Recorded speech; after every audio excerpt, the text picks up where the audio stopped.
Welcome to McPlum, simple solutions served daily. In this video, I will show how to make ramen creamy. Start by simmering broth with miso and milk or cream, then whisk in sesame paste and a beaten egg while heating gently to create a silky texture. Use fresh noodles, reserve pasta water to adjust thickness, and finish with toasted sesame oil, scallions, and a squeeze of lime for brightness.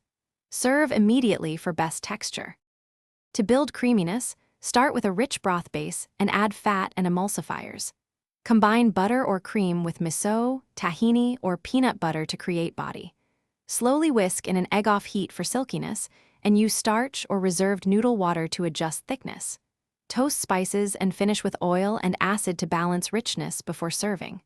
Practice low heat and steady stirring so egg doesn't scramble. Small techniques make big difference when you want creamy ramen fast. Use an immersion blender briefly to emulsify broth with fat, or whisk vigorously while adding a splash of cream for instant silk. Add miso paste dissolved in warm broth for depth, and finish with a pat of butter plus sesame oil for flavor. Keep noodles slightly undercooked to absorb sauce without turning soggy. Garnish with scallions and chili oil. Thanks for watching. Stay juicy and subscribe.